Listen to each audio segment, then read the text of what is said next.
Alors, on va poursuivre donc nos séquences de présentation. On va progressivement arriver donc sur le volet accompagnement et dispositif d'accompagnement des agriculteurs. Donc les transitions imposent des changements importants pour les agriculteurs. On l'a caractérisé un peu ce matin. Du coup, l'accompagnement au changement doit entrer dans le champ de compétences des conseillers. Et nous allons donc vous en présenter quelques clés. Une présentation à deux voix, puisque le deuxième point sera pour accompagner les agriculteurs dans l'adaptation de leurs exploitations. Encore faut-il poser le bon diagnostic. Comment approcher la question de la vulnérabilité d'une exploitation agricole à l'évolution du climat? Donc vous êtes présenté. Donc j'appelle pour cette présentation à deux voix Laure Gomita, responsable de l'équipe agronomie environnement à la Chambre d'agriculture de la Lozère, et Maxime Crouzet, conseiller en arboriculture à la Chambre du Tarn-et-Garonne.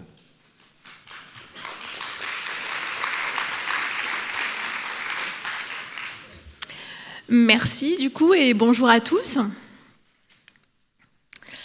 Alors moi je vais du coup vous parler un petit peu du travail qui a été mené par les chambres d'agriculture sur la démarche d'accompagnement au changement, donc via le programme Climacoach, dont l'objectif c'était de mutualiser les outils, mais aussi du coup les compétences, puisque l'accompagnement au changement, ça va nécessiter, au-delà d'un certain nombre d'outils, une certaine posture et une certaine méthodologie. Donc ce programme Climacoach, en quelques mots, c'est vraiment de faciliter le métier du conseil, donc qui est vraiment le métier au cœur des missions des chambres d'agriculture, dans l'accompagnement du changement chez les agriculteurs vis-à-vis du climat.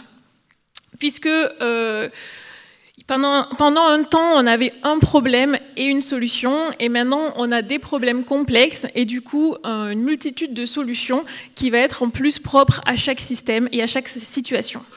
Et donc, du coup, une nécessité de s'adapter en continu, pour les agriculteurs et pour les conseillers. Donc, l'idée, c'était pas de faire un énième projet sur le climat parce que c'est à la mode, mais bien de faire marcher, on va dire, l'intelligence collective des différentes chambres, pour que nos structures puissent accompagner sereinement les agriculteurs. Donc, ce projet, donc Climacoach, on avait 23 partenaires qui ont travaillé sur 3 filières, donc élevage, arbo et viti, avec du coup 4 régions, donc Aura, Occitanie, PACA et Pays de la Loire, qui, du coup, ont travaillé activement sur ce projet, et d'autres régions, le fameux deuxième cercle, qui étaient associés, qui ont été tenus informés. Et avec, du coup, l'appui de Didascalis, qui était un organisme qui est vraiment spécialisé dans l'accompagnement du changement et qui nous a accompagnés au cours de ce projet. Donc pourquoi ce projet? Donc l'objectif, comme je l'ai dit, c'est vraiment d'accompagner les agriculteurs donc, dans le changement climatique, qui est un sujet complexe.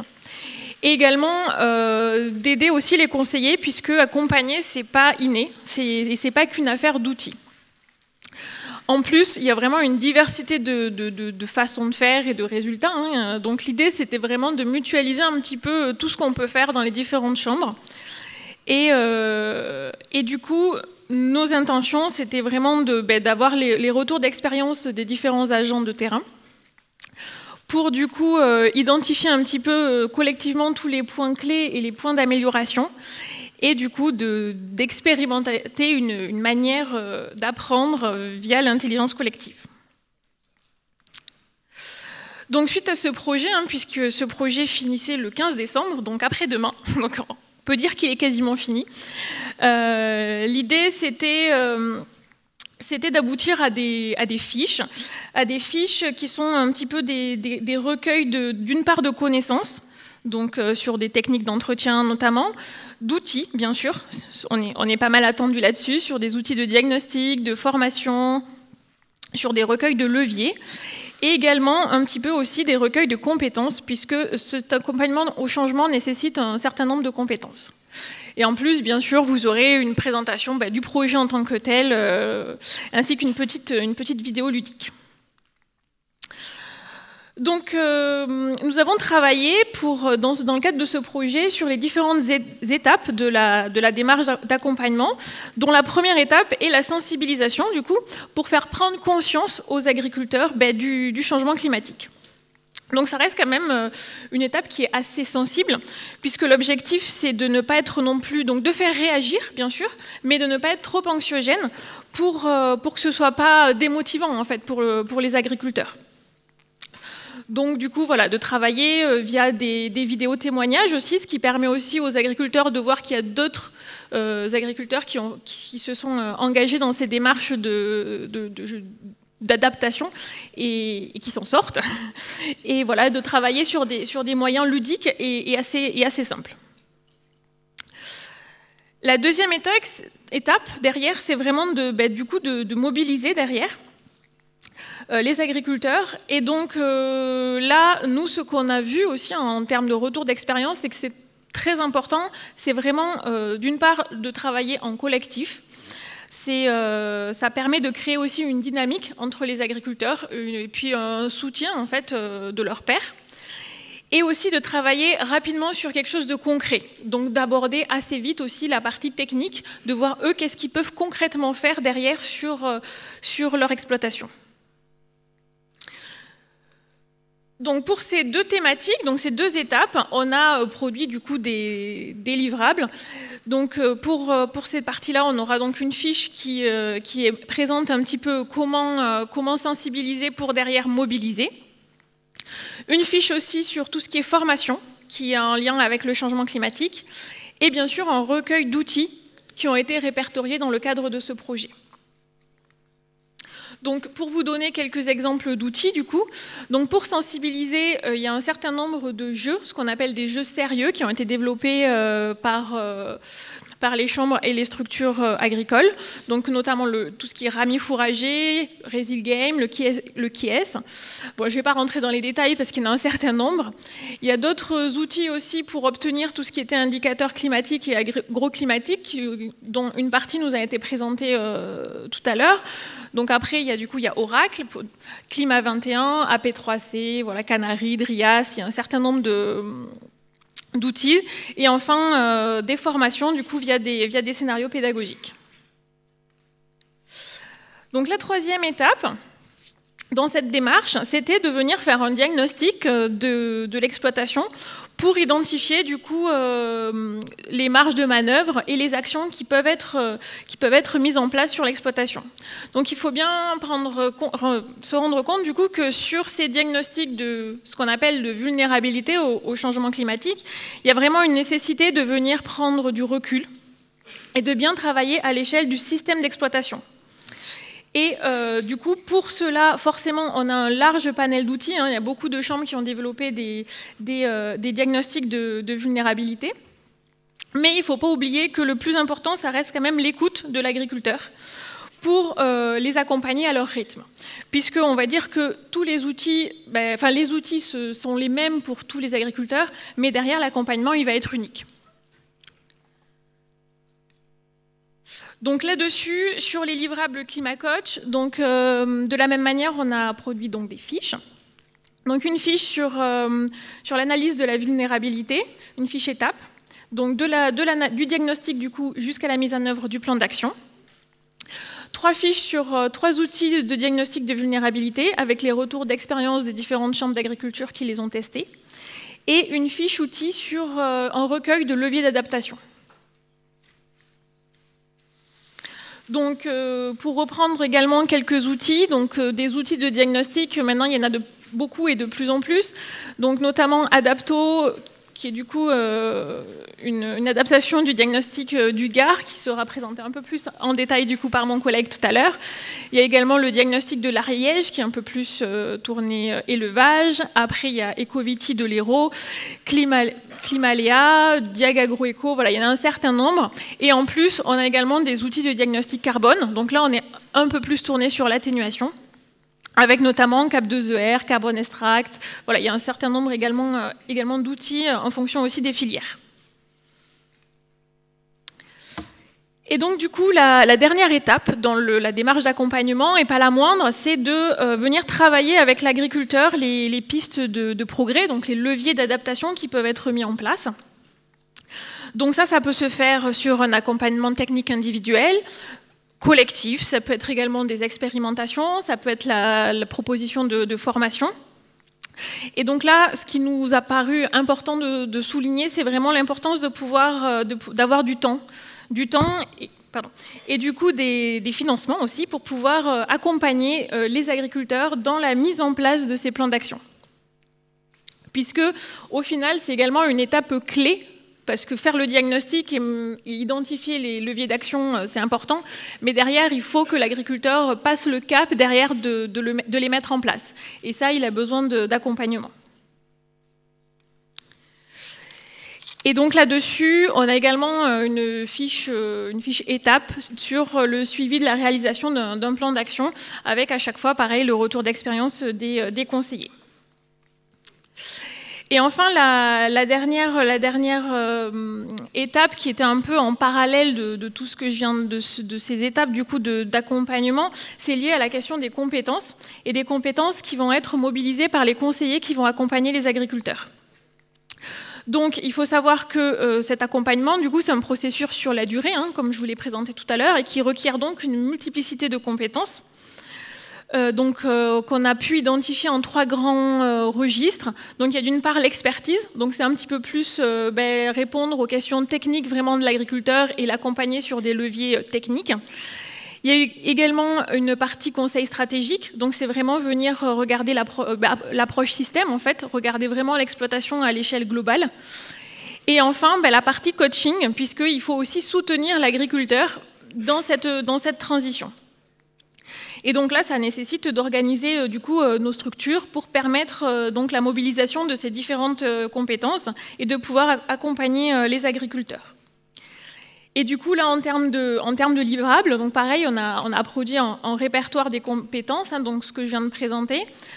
La fiche donc, technique d'entretien, qui présente un petit peu tout ce qui est écoute active, questionnement circulaire pour bien amener les choses avec l'agriculteur. Dans toutes les fiches que j'ai présentées précédemment, il y a tout le temps un petit peu de points de vigilance et de trucs et astuces qui sont liés au positionnement du conseiller.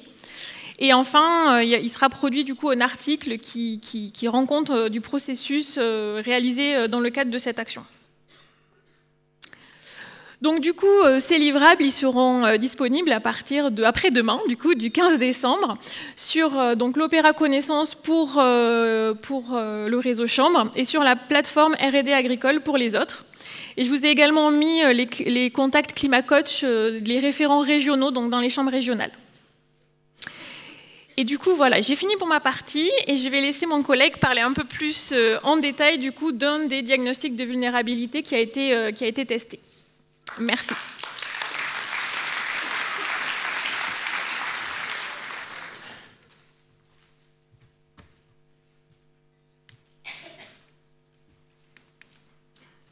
Non. Voilà. Pardon, pour le pointeur, c'est ce bouton pour le pointeur. Ok. Donc bonjour à tous. Merci. Donc, bonjour à tous, donc Maxime Crouzet, Chambre d'agriculture de Tarn-et-Garonne, et je vais vous présenter aujourd'hui donc les diagnostics agroclimatiques, en particulier un diagnostic agroclimatique, et ce qui est un diagnostic de vulnérabilité au changement climatique. Donc on a parlé tout ce matin des exploitations, des producteurs, des événements extrêmes qui subissent au quotidien, des problèmes de sécheresse, d'augmentation de température et tous ces aléas qui sont relativement nouveaux et qui sont en cours, et aussi les aléas et problèmes qui vont arriver. Donc ça, c'est tout ce dont on a discuté aujourd'hui. Donc les agriculteurs, évidemment, sont les premiers à le voir, les premiers à le subir. Et donc, ils ont un besoin d'information par rapport à ces facteurs-là. Il y a ces problèmes qui sont actuels, il y a des problèmes qui seront futurs, et forcément, ils se posent énormément de questions. Ils sont, pour certains, inquiets, pour d'autres, tout simplement, ils vont savoir comment ça va se passer par la suite. Et donc, il y a ces risques qui sont actuels et donc futurs aussi.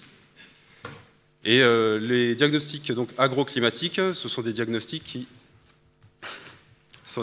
qui interviennent dans ce cadre-là, notamment.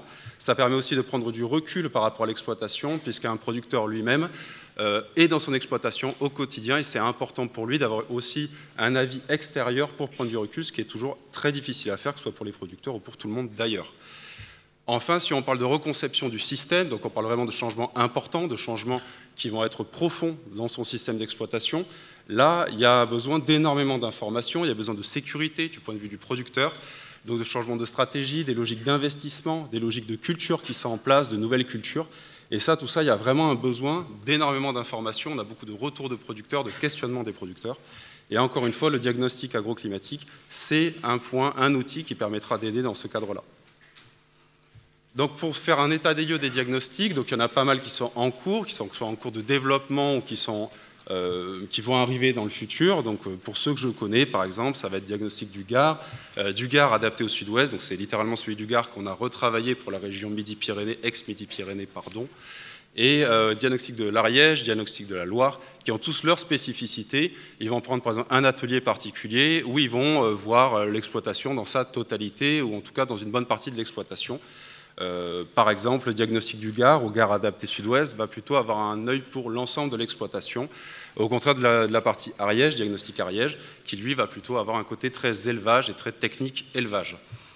Donc pour ces diagnostics-là, on peut travailler à la fois à l'échelle individuelle, donc avec le producteur, avec un discours avec un producteur sur sa situation, mais on peut aussi travailler sur un système de groupe, donc de travail de groupe, ça peut être groupe GI2E, groupe 30 000, on pense forcément à ce genre de groupe, mais pas que.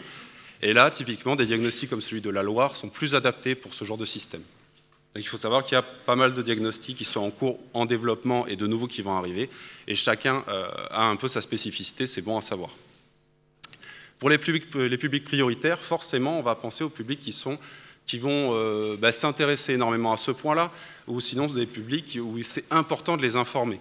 Donc forcément, les nouveaux exploitants, les JA, toutes les personnes qui vont arriver, qui vont avoir l'exploitation pendant un certain temps, un temps long, eh c'est très important de les informer sur ce qui se passe, les informer de comment ils pourraient réagir, quels leviers d'action ils peuvent mettre en place maintenant, pour essayer, par exemple, de trouver une solution pour un problème qui va arriver bientôt ou un problème actuel. Donc ça, c'est très important. Et il y a évidemment une logique de reprise d'exploitation. Les exploitants, les agriculteurs en général, la moyenne est plutôt vers des âges avancés, il faut dire ce qui est. Donc la logique d'exploitation, de reprise d'exploitation est extrêmement importante. Et finalement, par rapport au changement climatique et aux risques et autres, ou tout simplement quand la personne va laisser son entreprise à sa fille, à son fils, il va essayer justement de trouver une solution pour que l'exploitation puisse surmonter ces problèmes, de léguer l'exploitation d'une situation qui soit favorable. Donc forcément, ces questions se posent.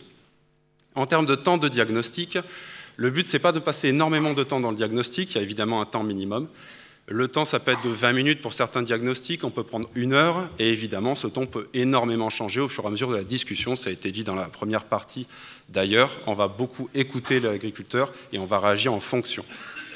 Et le diagnostic agroclimatique a aussi un objectif de sensibilisation, lui dire voilà, toi sur ton exploitation tu vois ça, moi dans mes données, dans mes informations, il devrait se passer ça, plus tard il devrait aussi y avoir ça, est-ce que tu veux qu'on en parle, est-ce que tu veux qu'on en discute, est-ce que tu veux qu'on trouve une solution à ces problèmes-là? Et forcément là ça amène énormément de discussions et souvent d'ailleurs, bon je vais en reparler, mais des discussions sur le fond. Et ça c'est souvent les problèmes, en tout cas les situations les plus dures où il faut trouver des solutions, mais c'est très difficile de trouver des solutions, ou en tout cas il faut vraiment changer énormément de choses. Et ça, c'est le plus intéressant, mais c'est le plus complexe. Donc moi je vais vous présenter le diagnostic ADAPT-O, qui est, comme on l'a dit, un diagnostic adapté de celui du Gard dans une situation ex-Midi-Pyrénées. C'est un projet qui a été travaillé via la Chambre régionale, les Hautes-Pyrénées, le Tarn, le Tarn-et-Garonne, le Lot, le Gers, donc c'est vraiment un travail en commun de tous ces départements, de différents conseillers, que ce soit des conseillers eau, grande culture ou autres, et financé tout ça par l'Agence de l'eau Adour-Garonne. Donc merci à l'Agence de l'eau pour qu'on ait pu justement travailler sur ce type de très bons projets. Donc ce diagnostic, encore une fois, adapté du Gard, le thème de ce diagnostic, c'est surtout l'eau et l'agroécologie, savoir comment est-ce qu'on peut le gérer, l'eau, on va le voir un petit peu après. Et donc c'est en termes d'échelle, on a parlé des différents diagnostics qui vont avoir différentes échelles, que ce soit un atelier ou l'ensemble de l'exploitation. En l'occurrence pour ce cas-là, c'est la totalité de l'exploitation. Après, c'est une discussion avec le producteur. Si lui veut parler par exemple que de la partie ou de l'atelier qui représente 95% de son chiffre d'affaires, ce n'est pas forcément nécessaire de passer une demi-heure sur les 5% qui restent. Donc évidemment tout ça se fait via la discussion avec le producteur. Donc ça va parler d'aléas, on va parler de sol, voilà, pour rappeler un petit peu la très bonne présentation qui est arrivée un peu avant nous. Et on va parler de l'eau, évidemment, via une technique, une méthode AFOM, mais pas que. Et ce diagnostic peut prendre 1 heure, mais des fois ça peut prendre plus longtemps. Moi, ça m'est arrivé de prendre 3 heures sur l'exploitation, ce qui est plutôt bon signe, parce que ça veut dire que le producteur a envie justement de parler, de voir comment on peut trouver des solutions. Le principe, comme vous le voyez ici, c'est un document Excel avec différents onglets. Vous avez les différents onglets qui sont propres à la filière, par exemple élevage, grande culture, arboriculture, mais il y a aussi des onglets qui sont propres à l'ensemble des filières, comme la partie eau, la partie sol, aléas et protection, généralité, etc. Par exemple, un point qui est évalué, dont on ne parle pas forcément souvent, c'est l'adaptation par rapport au personnel, c'est-à-dire quand il y a des températures très fortes, hein, nous, en l'occurrence dans le Tarn-et-Garonne, pour ma part, on peut avoir des températures qui sont au-delà de 40 degrés pendant un certain temps. Voilà, c'est peut-être important d'adapter le travail, les horaires de travail, notamment du personnel. Donc, et souvent, on le voit que c'est en cours, hein, de toute façon. C'est d'ailleurs, soit dit en passant, une très bonne porte d'entrée pour le producteur s'il ne voit pas forcément d'influence du changement climatique, s'il a adapté ses horaires depuis quelques années. Voilà, ça permet de bien avancer sur le sujet. Donc ensuite, les réponses se font sous forme d'une notation de 1 à 4, en l'occurrence 1 pour peu vulnérable, 4 très vulnérable, et vous avez le diagramme ensuite qui se forme sur la droite.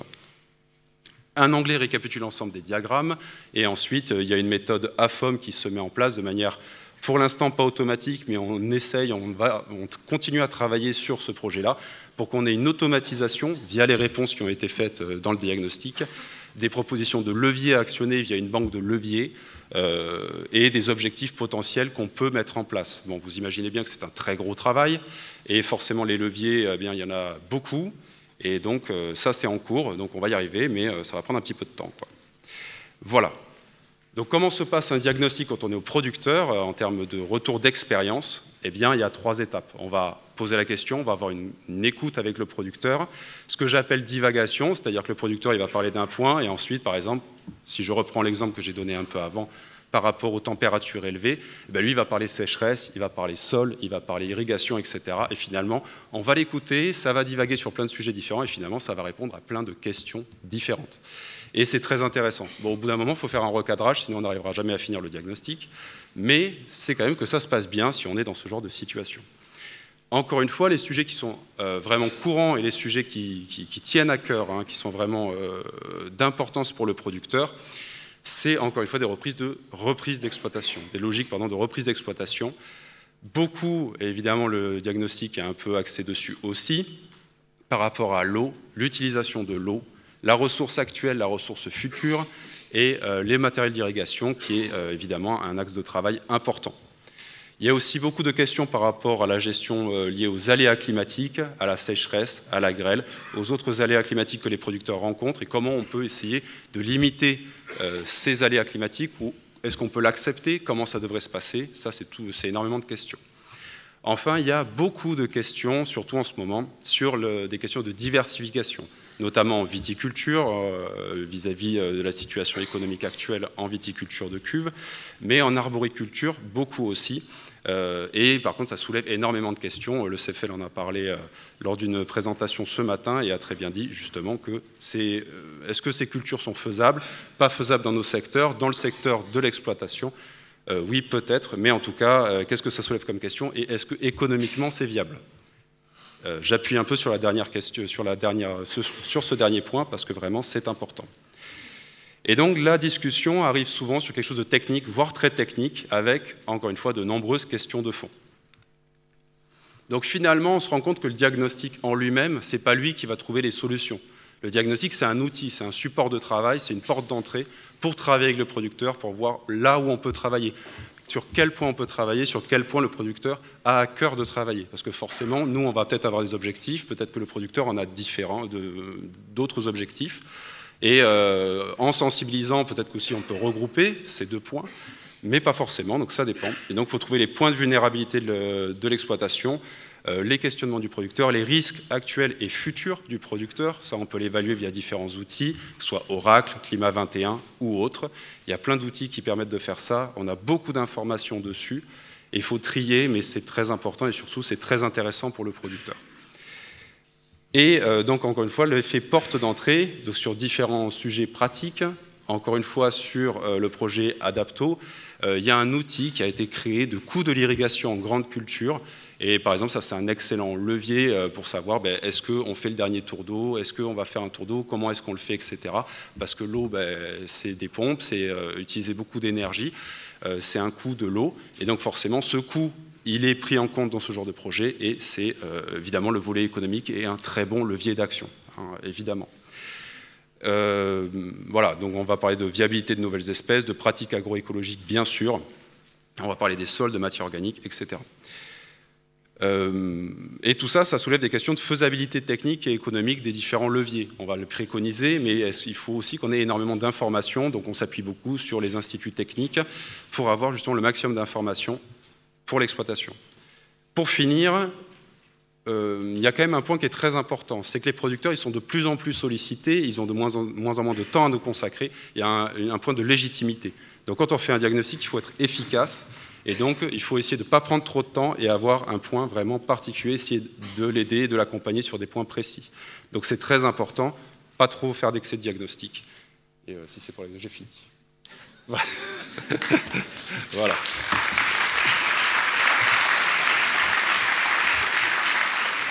Merci Maxime. C'est surtout que j'ai oublié de vous préciser qu'en fait cette intervention était à 3 voix. C'est-à-dire que au-delà des outils qui viennent de vous être présentés par Maxime et Laure, on voulait dire 2 mots quand même sur les dispositifs qui peuvent permettre d'offrir un cadre à leur mise en œuvre. 2 exemples. Le premier, c'est Climaterra. Climaterra est un projet qui, sous le pilotage de Chambre d'Agriculture France, et avec un financement important du CASDAR, va permettre d'engager une action structurante à l'échelle nationale d'adaptation des exploitations agricoles face au changement climatique. Et je salue la présence ici de Stefano Miglior, chef projet de ce projet à Chambre d'Agriculture France, qui participe à nos travaux aujourd'hui. Pourquoi en parler aussi? C'est que c'est un projet multipartenarial. Ce projet embarque le réseau des chambres d'agriculture, mais aussi les coopératives, les instituts techniques et aussi le monde de l'enseignement agricole. Alors, qu'est-ce que ce projet? Vous le voyez, ce projet se fixe déjà un certain nombre d'objectifs, en termes déjà autour de 3 actions clés, j'aurais envie de dire. Première étape, la sensibilisation d'agriculteurs, sensibilisation de conseillers. Vous avez un des premiers objectifs qui est autour de 10 000 agriculteurs sensibilisés dans le cadre des 3 ans du projet. Deuxième étape clé du projet, c'est la réalisation de diagnostics et de plans d'action auprès des exploitations agricoles. Dans ce cadre-là, du coup, les outils qui viennent de vous être présentés pourront être mis en œuvre.